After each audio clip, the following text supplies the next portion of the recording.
In a world that's always changing, how do the smartest companies make these massive, high-stakes decisions without a crystal ball? Well, here's the secret. They don't guess. They prepare. Today, we're going to break down one of the most powerful tools in all of finance. It's called strategic scenario planning. This is all about getting away from pure guesswork and building real, tangible resilience. And I'm going to show you exactly how it's done. Okay, let's put you in the driver's seat. Imagine you're a leader at a fast-growing software company. We'll call it Momentum. Now, your team comes to you with a $50 million idea for a new AI feature. The upside is huge, but so is the risk. So how do you make the call? Is it brilliant, or is it a disaster waiting to happen? This is exactly the kind of decision where just taking a single guess about the future is way too dangerous. So the traditional way to do this is to build a single forecast, right? But think about it. That's like trying to navigate a brand new city with a map that only shows one single straight line to your destination. It just completely ignores all the real-world twists and turns. And in business, that one simple prediction can be not just misleading, but really, really dangerous. And this right here is the core of the problem. Forecasting is all about trying to find the one correct answer to the question, what will happen? It's a prediction. But scenario planning, it completely flips the script. It's not about prediction at all. It's about preparation.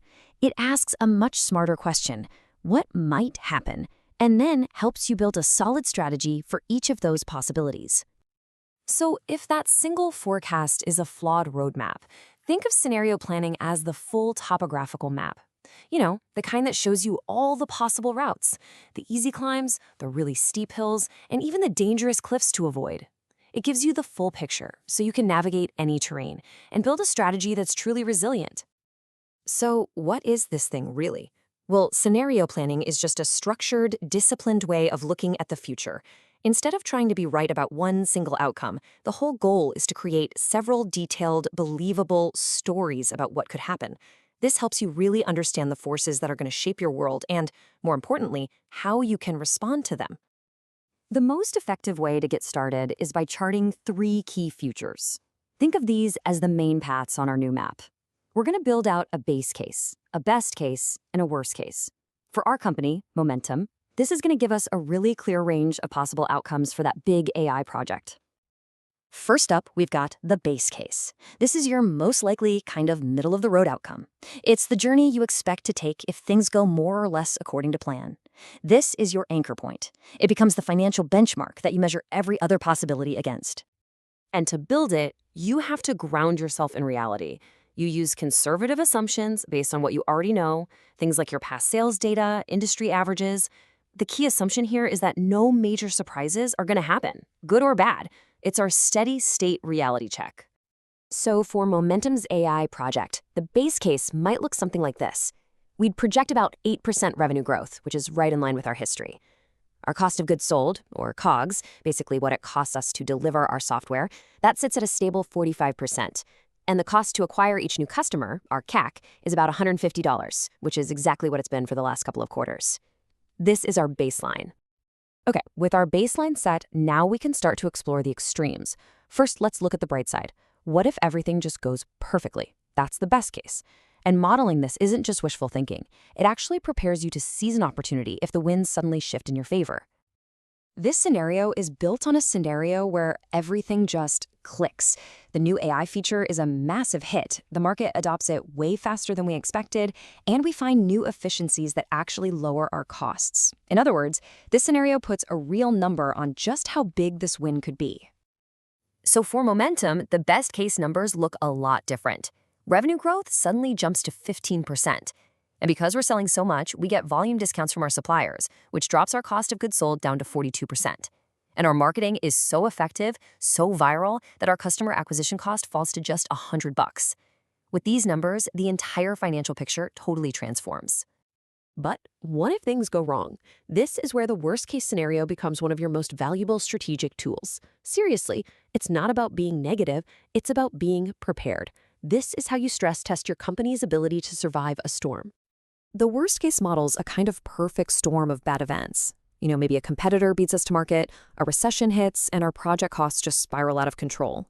The main goal here is proactive risk management, figuring out just how bad things could possibly get so you can find the holes in your boat before you set sail in a storm. And here are Momentum's numbers in that storm. A recession and tough competition mean revenue growth slows to a crawl, just 2%. Supply chain problems drive our cost of goods sold up to 50%.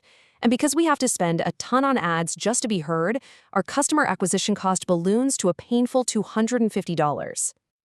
Okay, so now we have 3 very different stories with 3 very different sets of numbers. Now comes the most important part. How do we turn all this analysis into actual, concrete action? It's all about having a disciplined, structured process.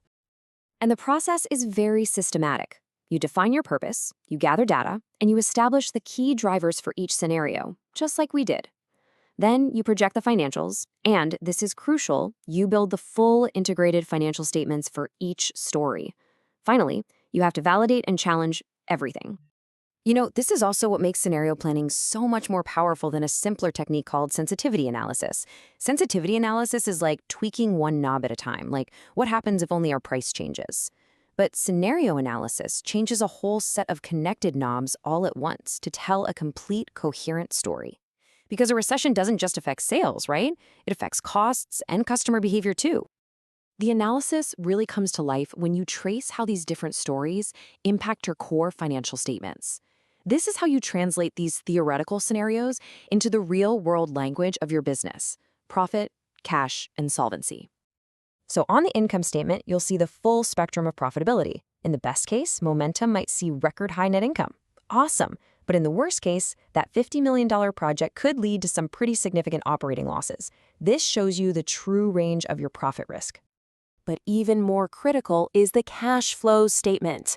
Look, a company can be profitable on paper, but still run out of cash and fail.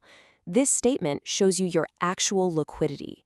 The worst-case scenario is absolutely essential for figuring out your potential cash burn rate. I mean, literally, how quickly you'd run out of money. And that ultimately determines whether you can survive a crisis. So what's the result of all this work?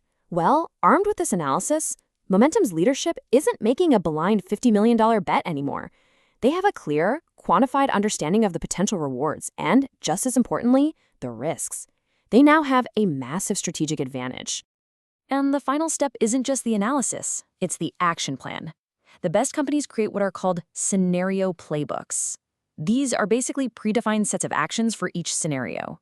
And they also set up triggers. These are specific, measurable signals, like a drop in customer signups or a rise in costs, that act like an early warning system, telling them exactly when it's time to switch from Plan A to Plan B. And that really brings us to the core philosophy of this entire process, which is captured perfectly in this quote. The real value isn't in having a perfect plan that you stick to no matter what.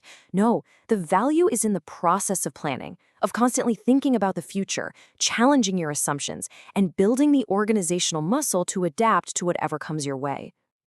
So that's scenario planning, a really powerful framework for navigating an uncertain future with a whole lot more confidence. And that leaves me with one final question for you. Think about a company you follow, or maybe the one you work for. What is the single most important what-if question they should be asking themselves right now?